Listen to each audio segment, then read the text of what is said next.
I'm doing my doctorate, so Okay. my Nice. my Nice. topic is is around how the ungoverned artisanal miners resort to crime, and how does them again not being regulated or recognized have an impact in the environment, social and governance Okay.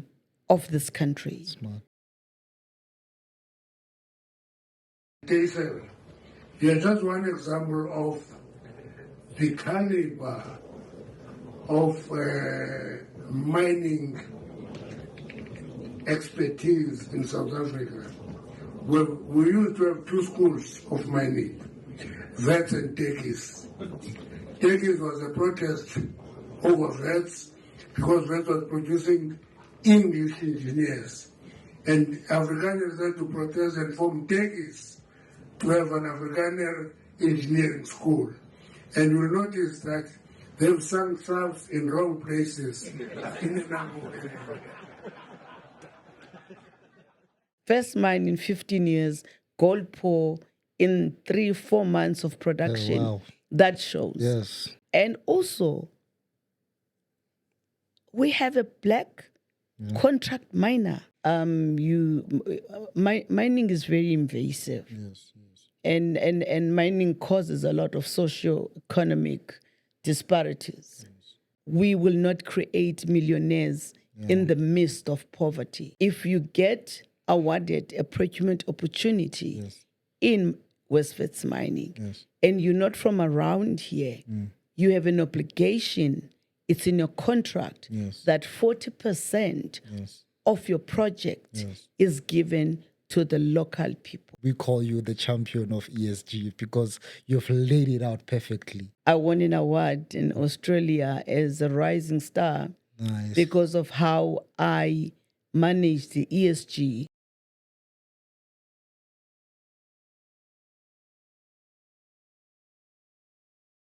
Fellow miners, welcome to the world's coolest and biggest mining podcast. This is the executive segment. You know, I've been telling you guys that we're gonna bring you big people on this show. Today, I'm happy to actually announce that we have Miss Tozama in the building. You know, I've been practicing to say this this name. You know that, right? So, Metozam, welcome to the show, and we're grateful that you're here with us. Before we can start, I just wanted to, there's something fascinating about you that when I was going through your profile and so on, you started in the banking sector. You understand? And by the way, you look very, very beautiful today. Thank You look you. very, very beautiful. It's in the mining world. You know, they say that miners can't dress, but today you've killed that. You've killed that. You've shown us that you actually can. Thank you. So let's talk about it, ne? You started in the banking sector. What actually transpired for you to now find yourself in the mining world? What's your story? I'll start a little bit back. I had a child at 15. Okay. So when a child at 15, the society writes you off, Yes. and no one expects anything to come out of you. Yes. And I made a promise to my mom, and it's like, I'll make you proud. Even my son's name means I must forgive, which her forgiving me for disappointing her. And I turned that into a success. Yes, I started in banking, and because when I was in banking, I didn't have a degree, Yes. so I took myself to school. Okay. I did become accounting, and then when I graduated, I left the Eastern Cape. I came to Gauteng. Okay. I arrived in Gauteng with 2 bags. I didn't have a place to stay. I stayed with a friend. And after a month, a friend asked me to move out because now she couldn't accommodate me anymore. And I said to her, no, don't worry, I'll leave. But I'm not going back home because there's nothing to go home to. After that, I got a job at Eskom. That is then because remember, I was banking. Yes, yes. Then I resigned in banking to concentrate on my studies. Yes, yes. Then I graduated, become accounting. Now I'm this 20-something-year-old unemployed graduate that is homeless, that is in Gauteng, that is looking for a place to stay. And I worked, I was fortunate enough, I got a job at ESCOM as a project scheduler. Okay. Whilst I was at ESCOM, out of the blue, I got a call. They said Lonmin Platinum in Moinoi is looking for a community development manager. And that relates to the work that I was doing part-time as a social facilitator, for lack of a better word, whilst I was trying to fund my studies after I resigned from banking. And then I worked at Lonmin, and then after working for Lonmin, I spent my 7 years at Lonmin. I implemented projects from local economic development projects, social and labor plan, did stakeholder engagement. But what struck me was the poverty that I saw around this $1 billion organization, not because of lack of trying from the organization, but by the fact that the moment a mine opens, it then an influx of people from all over the continent, they come to look for work opportunities and procurement opportunities. And that's when then the mining part just took over. And I made a commitment to say, I will serve as much as I can where it's possible to make sure that mining just doesn't exist and the other people watch whilst the other people are benefiting. And of course, not everybody's going to benefit because the pie is not big enough to feed anyone.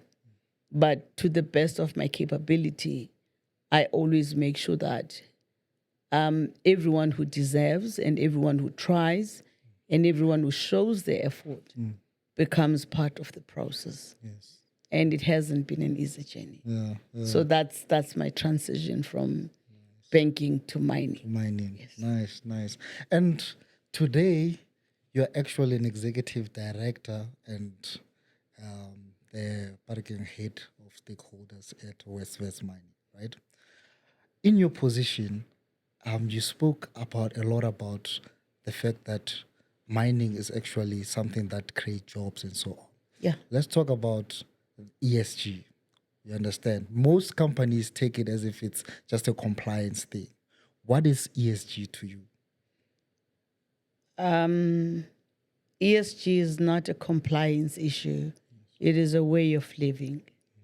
Because when mining happens, there's a lot that happens in terms of environment degradation. There's also a lot of social ills that are caused by the mere existence of mining. Because the moment a mine becomes, it opens, you attract a lot of people from different angles. Yes.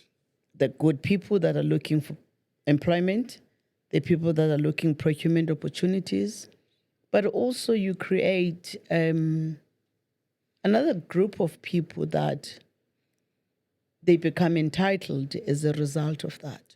But I'm going to park that for a moment and explain what ESG means to me. ESG means to me that we must leave this earth. It is a responsibility of everyone who says they're in ESG to leave the universe, the land, the place where you operate in a manner that is better than the position that you found it. Nice. Mining is very invasive. Yes. And mining causes a lot of socio-economic disparities. and it also brings a lot of crime. It creates orphans. It creates. I'll explain why I'm saying that, because if you're working in a mine where there is a labor sending area where you take people from, for instance, from the Eastern Cape, they leave their families to come and work in the mine. That is a social aspect of the ESG, which is the S. But also there's a governance part where you need to adhere to the conditions of your approvals. And you don't use that as just a tick box. Because if the government of the country has entrusted you that they are giving you a water use license, an environmental authorization, a social and labor plan, there needs to be a responsibility that the organization takes to make sure that they adhere and they also honor the commitments that they've made. And at Wits, we are led by the board, the chairperson, the CEO, the colleagues, and everyone. We all understand that we will not. We're an urban mine, for instance. We mine in the middle of Soweto. So it means that we will make sure that we do as minimal impact in the environment and sort out the existing environmental ills that exist as much as we can, contribute societally in a manner that is recognizable, and also make sure that in terms of governance, we govern it. And the lenders, the investors, the world is watching. We're the first mine to open in 15 years. It's a huge responsibility. So we can't not do the things right. And as a result of us as Westwards, including me who leads the department, I won an award in Australia as a rising star because of how I manage the ESG for Wits mining. And it's a very comprehensive process. How you dealt with the Zama Zamas, how you adhere to the laws, how you humanized people that were previously dehumanized, how you're making sure that the communities around you benefit. And I'm not saying this because we want to earn brownie points. There will be people who will be listening to this and say, I never got anything. Imagine a one shaft that is at a stage of inception, how little or how much it can do. But in a 2 or 3 years' time, there is going to be a growth path where things will change, new projects will develop, debts will be paid, more people will be employed, new procurement opportunities will arise. It's not like it's going to open now and everybody gets an opportunity now. And that is the message that we want to send, that under the circumstances that we operate under right now, we are doing the best that we can. And hand on heart, everyone around understands what needs to be done, especially with ESG and other factors, because it touches people's lives. We all know that one person that gets employed actually feeds 8 people. So if we've got 300 people, that's 300 times 8. That's already 2,400 people that have been impacted by your mining. And we also need to hold this with pride. The world is looking at us. The world is watching. The government is watching. And everybody around us is watching. And we need to carry ourselves as such that we do not embarrass ourselves, and we also don't embarrass the children and the brown children that are looking at us to say, these are the people that say they will assist, but I don't have money for sanitary towels. I don't have money to go to school. I don't have money. There's no leadership. So those are the things that we incorporate to make sure that we are showing signs of progress of doing those things. So that is what ESG means to me. Nice. So you touched on the fact about social labor plan, right? Yes. So far you've said so much, right? But I just wanted to ask this, right? The community members are watching, right? Yes. As you mentioned, how can they go about to ensure that they actually benefit from this project of Wits mining in terms of either bursaries, in terms of either NGOs, and speaking about NGOs, how under your leadership, what are you guys doing at Wits mining to ensure that these people are included? I'll explain. I will narrate. Then I'll answer your question.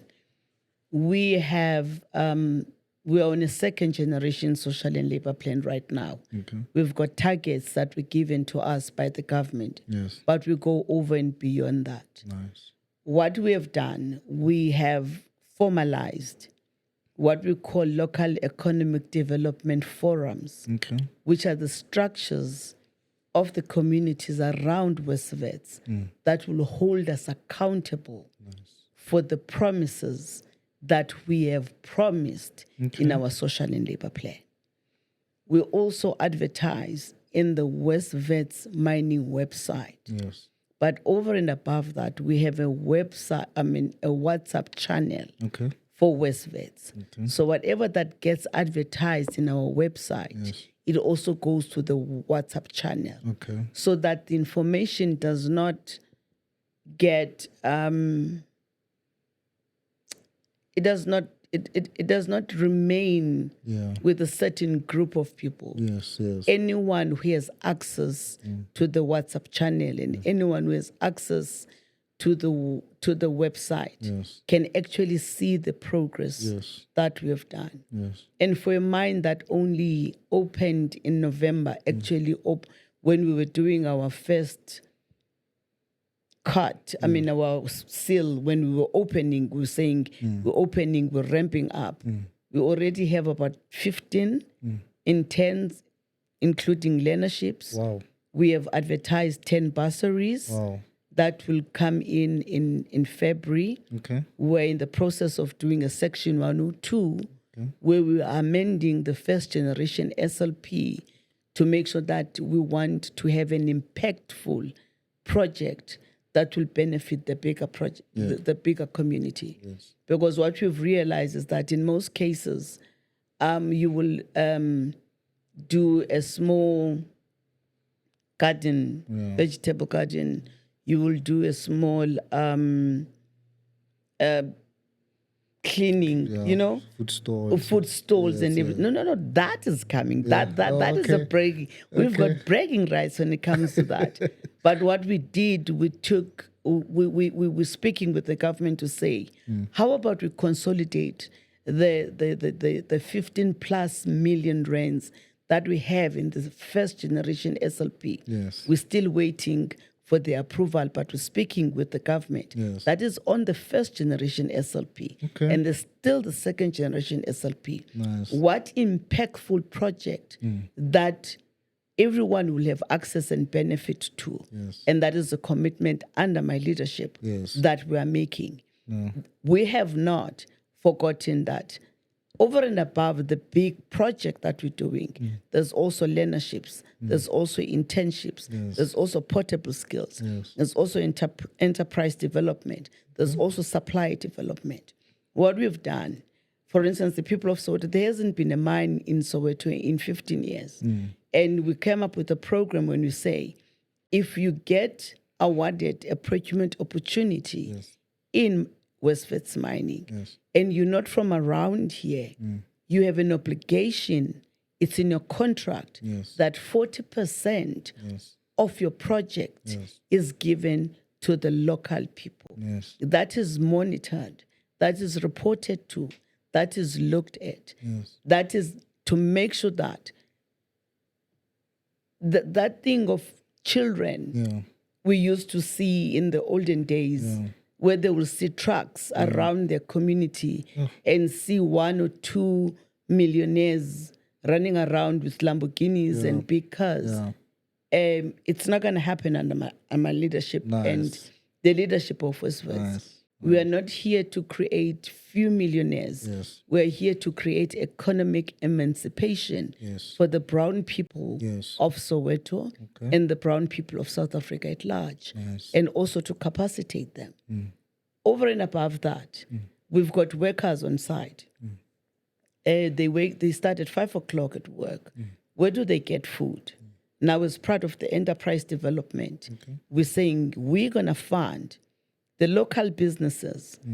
Abo Andi, the one that are doing spaza shops, the one that are selling mohodu, Yes. all of that. Yes. We have started. We've appointed 6 of them. We are buying containers. We're going to fully furnish them. We're going to brand the uniform. Okay. We're going to invite you. And then they're just going to enter with the stuff and the groceries, and they're going to start cooking, Nice. and they're going to start selling to the Wits employees. Wow. So that is a part of also the social and labor plan, which falls then under ESD, which is Enterprise Supply Development. Okay. I've touched part in the part of the supply development where I said the 40% is given if you're not local or if your BE scoring is not correct. Yes. But the urgent target right now is the localization, that we make sure that the people around us, they benefit. Yes. Yes. We do face challenges, challenges of overpricing, challenges of, because this has never happened before. Yes. And then we are looking at getting an enterprise development specialist, someone who's going to sit down and hold workshops within the local economic development forums that we formed to say, when you do a tender documents, these are the requirements that you do. Yes. For instance, with the ESD, with the food canteens that we're doing, we did everything from engaging the city of Joburg, from appointing these women and men and youth and saying, we're going to do this with you. We're going to make mistakes together, but we're going to win together. Yes. But as we all know, there is no good deed that goes unpunished. Someone will make a comment that they're lying. They're not doing what they think they're doing. But if you look at the trajectory and how we have started, where we are, how long have we been operational, and you look at what we have done, So far. the proof is in the pudding. Yes. And not everybody is going to be happy. But one thing for sure, we will not create millionaires in the midst of poverty. That is not going to happen because that is the problem, that in most cases we see that certain individuals, they want to benefit alone, and they forget about that kid who does not have school shoes. They forget about that kid that does not have sanitary towels. They forget about that kid who does not have school shoes because they want to drive a Porsche, they want to drive a Lamborghini. And as a result of that, they would put a mind under pressure to work or use them. That is not going to happen because that is not fair. And that is not what I believe the people that fought for the freedom of this country wanted. We want to make sure that the distribution of economic emancipation is equal. No one gets more than the other one. Perfect. And that is the strategy, and that is what I stand for, together with the board and the executive of Wits and the team that is behind me. Wow. That was so profound. I think now I understand why we call you the champion of ESG, because you've laid it out perfectly. Now let's talk about women empowerment. You know, the Mineral Council is actually, by 2030, they're targeting that in management roles, we should have at least about 35% of women representing us there. And from your story, you spoke about your mother, you spoke about the fact that you were a graduate without work and so on, right? How did you, in the world of that is so dominated by men, right? How did you come through? And speaking about women also, under your leadership, I mean, clearly you're capable, but under your leadership, what are you going to do for the women that are working in Wits mining? In my team, I've got only two males. I've got only two males. That should tell you. Yeah. In my department, Yeah. literally, there are only two males. Nice. And 90% of people that are my soldiers, my army, Yes. is females. Yes. Yeah. And if you look in the management of Westwards, Yes. from geologist, rock engineer, ventilation manager, it's black males, Yes. black females. It's brown children. I don't like using the word black. Yeah. It's all brown people. Yeah. And that is a commitment that we made Yes. in the first generation SLP, in the second generation SLP, that we will ensure that 98% of people that work for Westwits Yes. are people of brown color, Nice. which includes, of course, colored Indians, and in a community like this, that is needed. Yes. In a community like this, Yes. we need to lead by example. Yeah. Yeah. But it's not an easy thing. Yeah. And you can imagine, as you said, I work in a male-dominated industry. Yes. I work with men. If you look, if you just Google and look around and you see, I'm the only black person with a duke in the head. Yeah, And you have to explain. Sometimes you have to speak louder. Sometimes you have to be abrasive and aggressive and because you the pressure that the people that look like you Yes. are putting on you, Yeah. because as a voice for them, it becomes so much that you wake up and you say, I can't fail them. Yes. I can't fail myself. I can't fail that brown child Yes. that is saying, one day I want to be like Usis Tozama. Yes. Yes. I want to show them that it is possible. But also there's a mistake that people make where they think empowerment is an entitlement. Empowerment is not entitlement. Yes. Empowerment is hard. Yeah. Empowerment is harsh. Yeah. Empowerment is learning. Yes. Empowerment is not to be spoon-fed. All the people, they will tell you, they will literally tell you, as much as I say I empower brown people, Yes. I am harder on brown people than anyone else. Yeah. And I always say, I'll protect you against everyone except myself. Yeah. Because in the seat that I'm sitting at, there's a lot that is expected of me. And as a result, I expect a lot from you.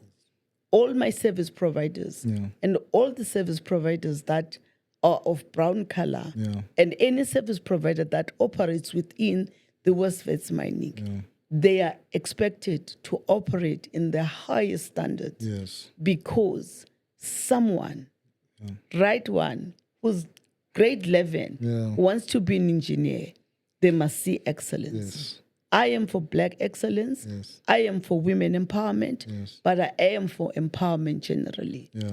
And lately I've been saying, you know what? Maybe I am wrong. I should stop saying women empowerment. I should saying brown empowerment, because we're leaving the brown boys behind. Yes. Yes. And then we expect them to be household heads. Oh. How are they then going to provide for the very same daughters that we've empowered if they are not empowered themselves? Yes. And every time when the interns and the learnership students, they come here, they are always brought into my office. I'm sure one is in the room right now. When he left my office, he was shaking. He was like, is that issue for real? Yeah. Because I told them that I'm getting old. Yeah.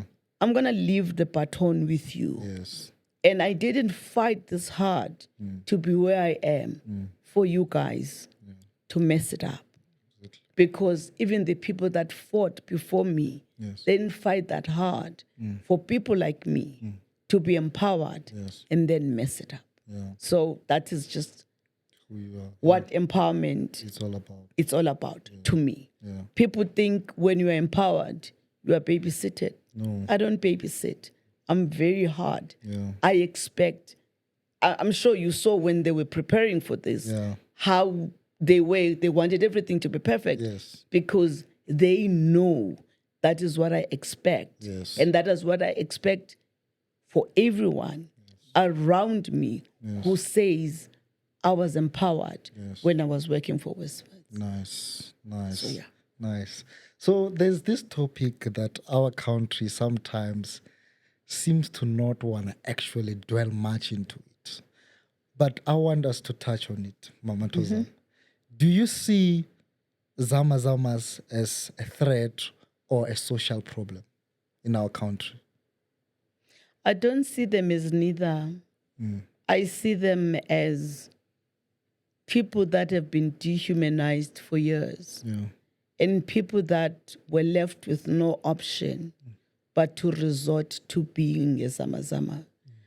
I had a privilege of engaging plus minus 500 Zama Zamas. Okay. I remember when we were granted our mining right on the 16th of July, Yes. 2021.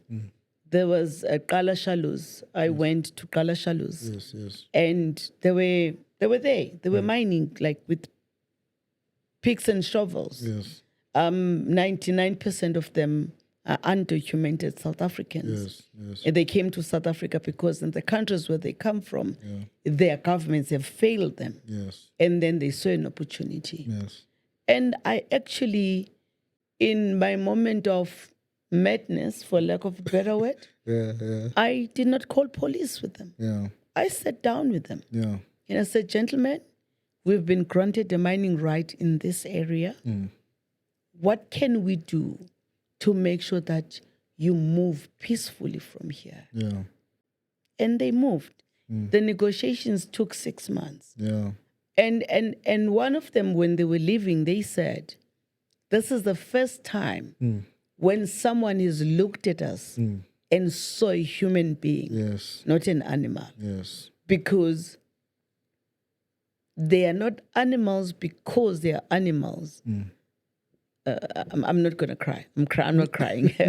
They're not animals because they're not, but because they've been dehumanized so much and been, if you listen to their stories, Yes. the poverty that they've endured, the things that we take for granted, Yes. they have no access to that. Yes. I mean, there is no one who can sit and stay underground for 30 days without seeing the sun. And that person has a choice. That person doesn't have a choice. Yes. That is the only thing that he can do in a foreign country where the people that are supposed to recognize them do not want to recognize them. Yes. I will not point fingers who needs to recognize them. Yeah. But these are unrecognized, desperate, very hurt, very, very, very demotivated human beings. Yes. And when you sit down with them and speak with them as human beings, you actually see and you listen to their stories. And I always say, when I speak, it's like, someone was pregnant here for 9 months and someone actually gave birth to this person. Yes. And I don't think there's any woman who has given birth who said, I'm going to give birth to a thug. Yeah. Circumstances, ill discipline, lack of support, a failure in the system, absent mothers, absent fathers, absent leaders have led our society to be what it is. Yes. So we must not always contribute crime together with illegal artisanal miners to only as a group of thugs and a problem as what? Yes. We should say what has led them to be where they are. Yes. But 2 weeks ago, I'm doing my doctorate, so Okay. my Nice, my nice. topic is around the I'll tell you now.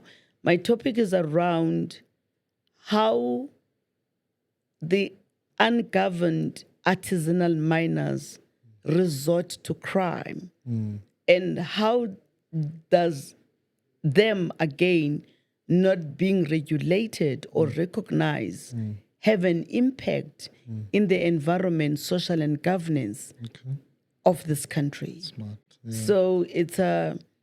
I remember when the Geneva Business School professors interviewed me, and I explained why. It's like you can't look at this thing from an angle that, oh, this one chose to be a criminal. Yes. He chose to just dig gold and sit there and work for 15 hours Yes. and with no PPE, with no proper machinery, with it just doesn't happen. Yes. There is a root cause why that has happened. And everyone seemed to shy away Yes. from the root cause. Yes. And I said, I want to find out. Yeah. I know what is the root cause because when we were granted the mining right, I sat with these people. Yes. I spoke with these people. I understood their stories. Yes. And again, I am not sitting here championing for them. Yes. I am saying when you engage with them, you don't see them as a problem. You see them as a victim of a circumstance, of a system that is not working properly. Yes. Because should the system have been working properly, we will not be sitting with an unemployed youth in this country. We will not be sitting with collapsing everything, Yes. infrastructure around us. You will not be sitting with people that cross rivers Yes. to come and steal a ton of gold in a foreign country. And we people that are in power, we people that in a position of change, we don't ask the pertinent questions. What can we do right? We run to the quickest and the easiest solution and they say, they are the problem. Yes. They are thugs. They must be deported. They must be arrested. Yes. Not all of them are good, but not all of them are bad. Yeah. True. True. And what you're saying now, I can actually attest to it because in my 6 years in the gold sector, I've actually experienced that where I once spoke to one of the Zama Zamas underground mine. And then what you're saying now actually makes sense because that's what they tell you that I have kids back at home, so I have to provide for them, and there's no opportunities, and this is what I'm actually exposed to. So now, Metozam, let's touch on this topic, right? I just wanted to ask, kalo stof, yazi lo mine yena funa lo stof, right? Yes. When I yazi yena fala kalo. I grew up in an era where Fanakalo was it still spoke. Yeah. People still speak about it, Yeah. but it offends me Yes. because I find it offensive. Yes. Because it is you thinking that the person that you're speaking with Yes. cannot actually understand the language that you want to speak Yes. to them with. So I find it very offensive. And it was a oppressive type of instructive language. Precisely. Yes. So I understand it, but I don't want to understand it because it offends me. Yes. And it offends what I stand for. Yes. No, I get you. So let's talk about stuff production. Yes. How has it been at West Mining? Your output. We had our first gold pour. Nice. That should tell you that we are on the right track. We have teething problems, but we're really on the right track. We've got good leadership. Yes. We've got a good contract miner. We've got a very good CEO. Yes. We've got a very good chairman. We've got good executives. Yes. We've got good support structure around us. And if all of that was not in place. That first gold pour that we promised to the investors, to the South African government, first mine in 15 years, gold pour in 3-4 months of production. wow. That shows. Yes. And also, we have a black contract miner. Yeah. Yeah. Wow. So that should Wow. tell you Yeah, we were that someone Yeah. somewhere Yeah. is pushing Yeah. the transformation agenda Yes. and is making sure that it is not only a tick box Yes. in ESG, Yes. which is the governance part, that everyone from the top in Westwards is supporting and is in support of the transformation agenda. And also in making sure that the unemployed youth Yes. and unemployed people are being employed. There and there, we do get what some they would deem as construction mafia, Okay. which they would send threatening letters, wanting to be recognized outside the set structures. Okay. But it's nature of business. Yeah. We deal with them in a manner in which we should. And sometimes we let the law take its course. But mining is not for sissies. There's a saying that says that. Yeah. But the fact that we achieved that first gold pour, Yes. we're doing well in terms of production. Okay. So in terms of this whole everything happening, I mean, this is our new baby, the Kala project. Are you resting enough? No, You're I'm not. I don't want to look at them. They're looking at me. I send messages at 2 o'clock in the morning. Yo.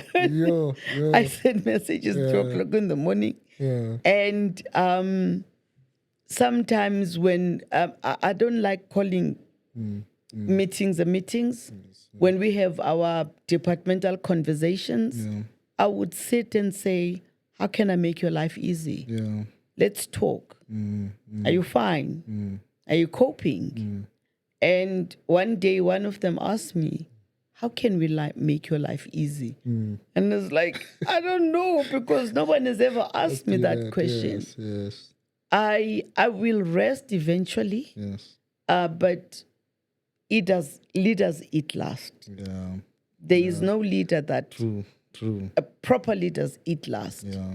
So before I rest, I would need to make sure that the people that I lead are resting. Then I can rest. Nice. That's just who I am. Coming to our conclusion, right? What is one thing, or actually not one thing, but what will you actually want to be remembered for? I would want to be remembered for leading with empathy. And I would want to be remembered to lead with no one is coming to save you. You have to have the drive to want to win.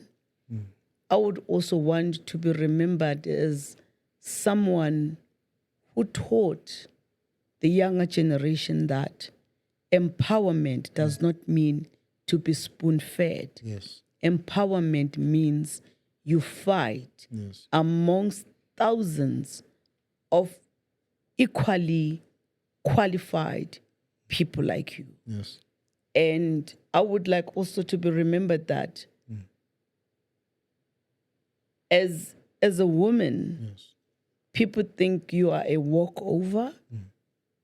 People think that they can just get away with things. Yes. You don't get away with things from me because I hold myself accountable. Yes. And I also then hold everyone around me accountable.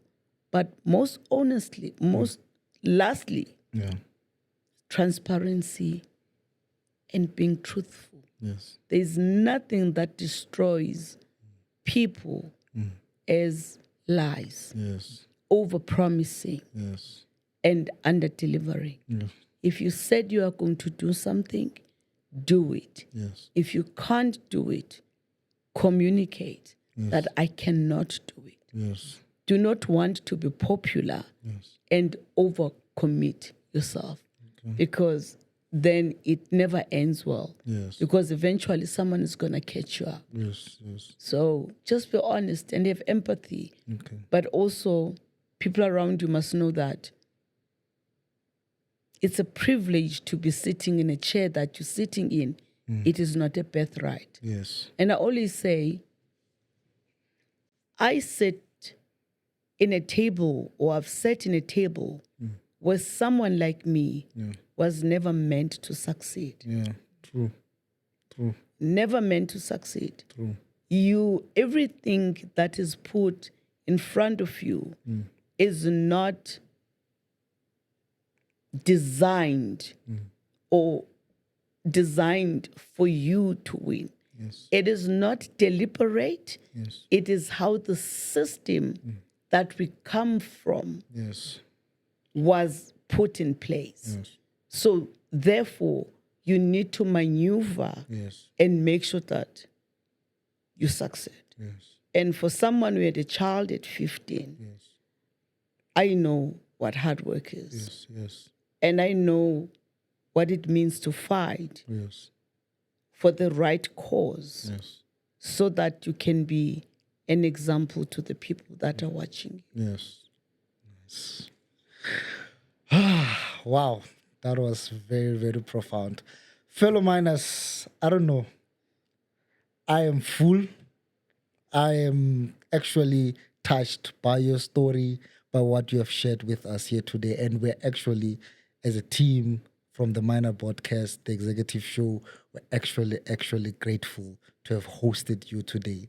And again, I just want to say to the miners that please do go to that WhatsApp channel that Mama Tozama spoke about so that you can see what they are doing and what's actually being shared with them at Wits Mining Community Channel, right? Yes. Yeah. I think that is where you will actually get much information. From us, you can watch this episode at the Miner Group Network on all our channels. Thank you.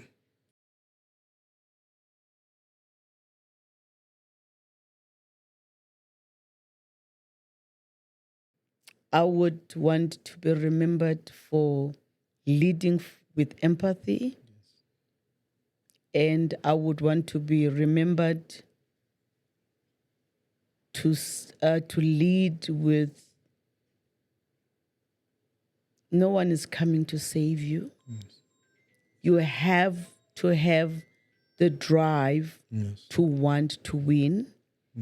I would also want to be remembered as someone who taught the younger generation that empowerment does not mean to be spoon-fed. Yes. Empowerment means you fight amongst thousands of equally qualified people like you. Yes. And I would like also to be remembered that as a woman, people think you are a walkover. People think that they can just get away with things. Yes. You don't get away with things from me because I hold myself accountable. Yes. And I also then hold everyone around me accountable.